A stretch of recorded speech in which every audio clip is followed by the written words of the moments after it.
Welcome back. I am Cassidy Amber Chapman, and I'm telling you my story of my first year as being a full-time digital nomad. So, we had just left off with me about to get on the plane to Colombia. Yes. So, getting on the plane was actually not too bad. Getting to Miami, cool. Now, once I'm on the plane, boarded in Miami, I am excited to go. And my friends are all we're all supposed to get to the airport around the same time. So I was like, perfect. I'm not gonna be alone when I'm in a new country. This is gonna be fantastic. So we're sitting on the plane, and for some reason, it had been like an hour of boarding, and we're still not moving. I was just confused. So then we heard on the screen that something needed to be fixed on the plane. So we're like, great, okay. Another hour or two goes by. Oh, we need a different part. And so we're waiting another hour for the part. Then they say that, by the way, we're still on the plane, okay? And we're waiting for the part, and they finally get the part, and then it gets all fixed. And so at this point, it had been about 5 hours. And we were finally about to take off. I was like, thank God. I've been on this plane for 5 hours. I probably could have gone to Europe by now. And and we've just been sitting on the plane. Can you just let me sit in the airport and wait so I could eat a little something? I don't know, but I was starving at that point. And so now we're on the runway about to go up, and the pilot comes up and says, "We are not cleared to fly." We're like, why? Like, everyone on the plane now is just so mad. And my heart, by the way, I'm a solo female traveler. I don't know what I'm doing. And you're gonna make me go to Colombia in the dark, when it's dark outside, when it's nighttime? I had purposely bought a ticket so I would get there in the early afternoon so it'd be nice and light outside. But that was not what happened. So he had apparently been flying for too many hours, and because we were on the plane for too long, he wasn't cleared to fly anymore because he could be deemed too tired or something. And so we all had to deplane. We were on the plane for 5 hours, and we had to get off in Miami airport, the exact place that we had just gone on. Honestly, if we had waited in the airport for 5 hours, okay, I get it's a delayed or something, but we were on the airplane for 5 hours. That was hard. So then when we get off the plane, they're telling us they're not even sure if they can get a pilot for today. And he's gonna have to be canceled. What? I was so upset because I wasn't sure if my friends were going to be in the same place after the first night. So I'm stressed. So I'm about to go get something to eat. And they say, please don't leave this area, like basically to go eat, because we think we have a pilot. So we would have to board right away. So now I'm in the airport lounge, not able to go eat. And because they have a pilot, but then we're waiting there another hour. I could have gone to go eat because they said no one can leave, like we are about to board, and they said that for an hour. So at the end of the hour, I really almost left, and then I saw the pilot get on the plane. I was like, fine, I won't eat. I'll just eat some of the snacks that I bought for myself for the plane, and I'll sleep on the plane. And we finally get back on the plane. Now at this point, I am just done. I'm just done. The flight was only like 3-4 hours, something really short. Miami to Colombia is pretty close. And when I finally land, it is pitch black outside. It is, I think, 10 p.m. something really late, 11, something where I was scared. First of all, everyone is telling me before I leave, oh my, you shouldn't go to Colombia. It is too dangerous.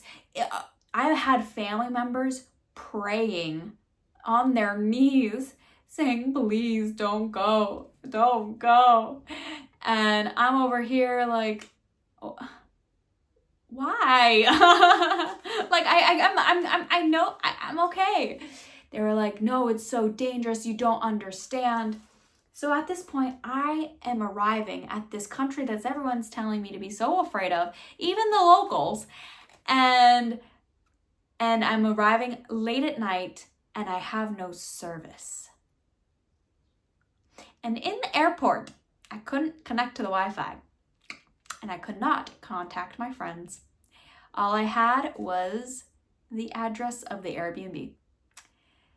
I get off the airplane and I said, I made the worst mistake of my life. Why did I do this? Why did I give away everything I've ever owned? Why am I doing this? I don't belong here. And I'm freaking out. I am getting off the plane saying, yep, I made the worst mistake of my life and I need to leave. And the way that the airport was in Cartagena, that I also was just so terrified and I was so easily swayed. Like, you know those people that take your bags to get a tip? But I thought that's just the way the airport worked. Like someone just takes your bag. I didn't realize I was gonna have to tip them or to pay them. And I thought that's just the way the airport worked. And the guy like literally pushed me into a cab. I was like, what's going on? I'm terrified because first of all my friends told me don't use cabs, use Ubers because cabs can be dangerous. They can, all the kidnappings and stuff. Uber is much more safe. Now I don't have service to be able to get Uber, and this guy pushes me into the cab. Like he has my bags, he just puts it into the bag and he's pushing me into the cab. I said, oh no, I'm gonna die. It is 11 p.m. I don't have access to be able to talk to my friends. I'm gonna die. I'm gonna die. And so now we're driving through Cartagena to the Airbnb, and for all I know, he could be taking me to kill me. That's all I knew is I have no idea what's happening, and I'm gonna die. And so I'm like in the back seat trying not to make my tears audible because that would make me seem weak, right? And you have to be careful with seeing that vulnerable. So I was like in the back seat. And at one point, we were getting really close to the Airbnb, but it was really crowded streets. And so he was like, I can't get closer. And I was like, you're gonna get closer because I need to be in front of the Airbnb. Like I didn't speak much Spanish, but boy, did I figure it out there. And so I finally asked him if I could use his phone to be able to call my friend who's Colombian and just call her because to help me get into the Airbnb. Now, crowded streets with my bags, feeling so vulnerable, so afraid, so scared. And then I finally find the door of the Airbnb, and one of my friends opens the door. The relief that came over me wasn't even funny. It was, I'm not gonna die. I'm safe. I'm okay. And then I walked into the door.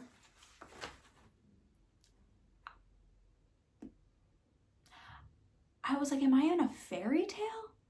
I walked in, it's this castle that, first of all, there's the living room is outside. Like the way that a lot of Colombian houses styles is it's like there's a big hole in the middle that is the garden/living room.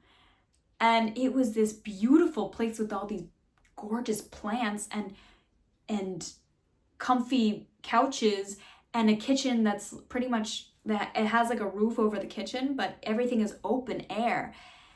And I was like, what am I really felt like I walked into a fairy tale. I had just thought I was gonna die 2 seconds ago, and now I'm breathtaking because I couldn't believe the castle that it was. I hadn't booked any of the Airbnbs because it was a group trip. Everything was already booked. I was just invited to go on the group trip, so I was like, okay, I'll just go. Just tell me where and when. And because I was so stressed about leaving, I had no idea what the trip was going to be. It was a trip with 12 other people or 11 other people. I didn't know the details really. There was a couple of people. I just know that my friend is an event planner, so I didn't know how good was about to get. And now I'm walking into this castle, and there is a private chef in the kitchen making me a plate with fresh squeezed juice. Again, 2 seconds ago, I thought I was gonna die. And before that, I was in extreme traumatic circumstances, not sure how everything was gonna work out. And now I'm in a castle getting served by a private chef an incredible meal, my favorite things, and fresh squeezed juice. My mouth was just open. Everyone's like, what? Like, what is even crazy? What? We're in a castle with a private chef? In Colombia? In Cartagena? What? Please explain. I was so shook. It was crazy. So after that moment, we were just, exploring Cartagena, going to different landmarks and doing tours. And there was like really cool, they had planned out every activity. I didn't have to think, which was amazing. For me, the best trips are, I love a surprise. I don't like planning trips. I love showing up and giving good energy and loving every moment of it. And it was the most perfect moment for me because I didn't plan it. It was like I was getting surprised every day with the most incredible food, with the most incredible activities, with the most incredible people. I was with my friends. I felt so loved. I felt so nourished. I felt I'm in a fairy tale. That's all I could think. Is I just felt like in a constant fairy tale. And I had no idea that's how it was gonna be. And again, the private chef was making us lunch and dinner. Fresh squeezed juice of different juices. For every meal was a different juice. It was so delicious. I really felt like a princess. It was a fairy tale. I was a princess. Everything was just, the only thing I could say is magical and breathtaking. Now, after Cartagena, we went as a group to, we split up as a group. There was, the boys went, or not, I won't say the boys because there were some girls in the mix, went to a motorcycle trek. I don't know, they went off and rode motorcycles on Ofter, whatever that means. But some of us ladies, only ladies, went on a retreat in the Colombian jungle. So we went to Minca, and again, I am walking in with fresh, doe-eyed, in awe of everything that's happening throughout this entire trip. And I'm just in awe. So we get it there, and first of all, the jungle, I just felt refreshed as soon as I walked into the retreat. It's like a retreat type of not hotel, I guess hotel, but it's very jungle, and you'll know what I mean in a second. But so we walk in, and I'm feeling completely refreshed. They're bringing us this fresh tea, and I just feel pampered. And they're like, "Oh, your tree house will be ready soon." I said, "Tree house?" I look at my friend, I said, "A tree house?" She goes, "Yeah, we're staying in a tree house." It's the most so we walk in, it's the most luxurious tree house I've ever seen in my life. It is open air. There are nets to sleep, like to cover you while you sleep. And it is the most incredible view of the jungle I've ever seen. We are up in a tree house that is top 10 experiences of my life being in that tree house. I will do that again sometime in my life, like again and again maybe, but I had never felt so nourished. Being in nature, being woken up by the birds and the rain that would fall in the middle of the day. Every day it rained at least once a day, but it would rain for like not that long. It was just every day it rained for however amount of time. And because it was the rainforest, jungle, rainforest. And I was, again, breathtaking. Every day I was just in awe. I couldn't even believe where I was. And I remember sitting at there was this little seat right before the jungle, like the view of the jungle, open air. And I was just journaling at that little seat. And I just looked back at my journal of the moments where I wrote down, I don't know how it's going to work out. Because there was a lot of traumatic things that happened before this. And I said, I know that everything is falling apart. All of these trials, these tribulations is happening because there's a blessing beyond my wildest imagination that God, universe wants to bring me to. And I just started bawling because it really was something beyond my wildest imagination. I was just getting started. I was with incredible friends in a country where life started feeling like a breath of fresh air. This was a trip beyond my wildest imagination, and it was a blessing that I wouldn't have been able to even conjure up in my head that scenario. It was all just surprises and the most incredible ones. So after the treehouse, which by the way, I mean, we were getting caught in the rain in a little hut in the middle of the rainforest, and we would sit there and do meditation and yoga, and there was acupuncture, and there was, I mean, we did mud baths, and we did these completely full body mud baths, and then we would dip ourselves in the river. Like, what? And there was the most delicious, nutritious, nourishing food that was available. Again, if you want to if you want to know where the treehouse is in Colombia, where you can stay, and one of the most incredible experiences in my life, comment below. I will let you know where it is at. Again, not sponsored. I just loved it so much. And the rainforest was just so nourishing. And then after that, we went to Santa Marta. And then Santa Marta, we stayed in this resort. I am a sucker for balconies, and this balcony, it's amazing.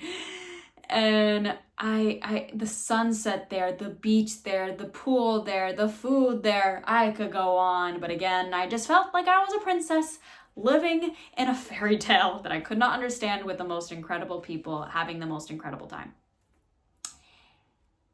And after that, I ended up taking a flight to, drumroll, Medellin. So I only was actually going to stay there a week because I had a speaking engagement in Nigeria that I needed to go to. So I stayed there for a week, and my friend was there, And in Medellin, as I said before, she told me she lived there even after I decided to go. And it was just perfect. So she introduced me to her friends, to all of these groups, to all of these events. And I was immersed in new group chats. And it was like I was preparing myself for the most incredible months of my life. And that week was amazing. Now, first, going to a place alone, having an Airbnb alone, that was scary. I'm not gonna lie. This is where I'm starting to feel, oh, I'm a female solo traveler. Because I had just been with a big group of friends and I was not alone. So now I'm in an Airbnb, at first feeling like, oof, this is the first time well, I wouldn't say the first time I'm living alone, because I did have a place by myself in college. But it had been a while since I had my own space. And again, I didn't even believe that I could do it. There was a part of me that did not believe that I could go to another country by myself and survive. There was just a fear of, I'm not gonna survive. Now, in that apartment, I had never had so much inspiration to work on my business, to create better services, better coaching, creating just becoming a better service, creating my service at a higher level. It was inspiration that came beyond me. It was learning to believe in myself, and so that cascaded into me wanting to, share as much as I could with the amount of different things you can do in your life and how you can just believe in yourself. And so there was inspiration, there was people I was meeting. I was just so excited. So before I left, my friend who lives in Medellin, she goes, when are you coming back again? I said, oh, I'm coming for 2 months. I'm going to stay from the October 5th to December 5th or something like that. And she looked at me, she goes, no way. I was like, why? She said, those are the exact dates that I'm going to be going to Argentina. I said, wow. Like, in my head, I'm like, oh, shoot, she's not going to be here. And she was like, no, do you want to sublet my apartment? I hadn't gotten an Airbnb yet. I said, yeah. So I had an apartment to sublet. It was perfect. And so that arrangement was amazing, which we'll get to when I come back to Colombia. So now I have to go to Nigeria, but my flight is from Bogota. So I take a couple days in Bogota. Now, this is where I really feel like a female solo traveler. Because we're just like, I think it's like God was like slowly bringing me into the solo traveling. Because at first, I get off the plane. Yes, I was really scared until I got to the Airbnb, but I was with 12 really cool people.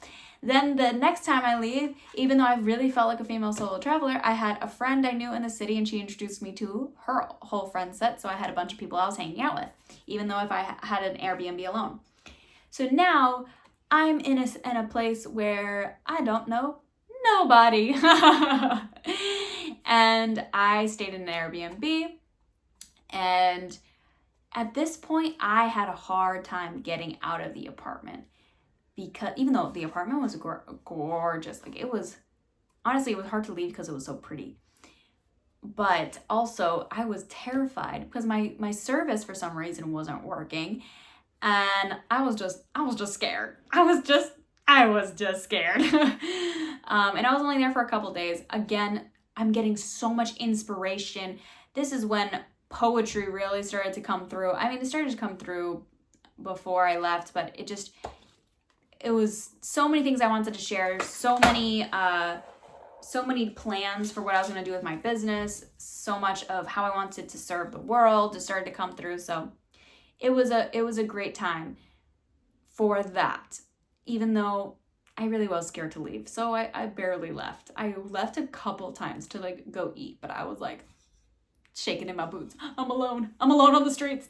And I had picked a really dangerous place, and even the Airbnb one was like, don't be out alone at night. Like, and I don't do that in Colombia at all, but yeah, it was just, there was some things that I was like scared of. So after Bogota, I went to Nigeria, and I will stop here for the next video. Well, at least we didn't leave on a dramatic note this time. We're just on the next adventure. So remember to be brave, to be bold, to be who you are meant to be, and I will see you in the next video.